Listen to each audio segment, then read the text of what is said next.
একটি গ্রামে একটি মুরগি বাস করত। সে প্রতিদিনের মতনই নানান জায়গায় ঘুরে ঘুরে সে পোকামাকড় খেত এবং সন্ধ্যাবেলা বাড়ি চলে যেত। একদিন মুরগিটি বাড়ি থেকে বেরিয়েছে, নানান জায়গায় পোকামাকড় খেয়েছে, খেয়ে সে রাস্তা ভুলে গেছে বলে সে রাস্তা খুঁজছিল। সেই সময় এক শিয়ালের সামনে এসে পড়ে। সে শিয়ালকে দেখে সে কাছে উঠে পড়ে। তারপর শিয়াল বলে, মুরগ ভাই, তুমি গাছে কি করছো? মুরগি বলছে যে, আমি এখানে বসে রয়েছি, আমি রাস্তা ভুলে গেছি, তাই আমি এখানে বসে রয়েছি। শিয়াল বলে যে, তুমি রাস্তা ভুলে কিছু গিয়েছে, তোমার বাড়িতে আমি পৌঁছে দেবো, এসো আমার সাথে। মুরগি বলল, না, আমি এখান থেকে যাব না, আমি কালকে সকালেই আমি যাব।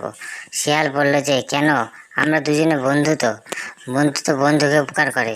শিয়াল শিয়াল এই কথা বলার পর মুরগি বলল যে, ঠিক আছে বন্ধু, আমি তোমাকে পৌঁছে দেওয়ার জন্য তো বলছি। তারপর মুরগিটি হলো গাছ থেকে নামলো।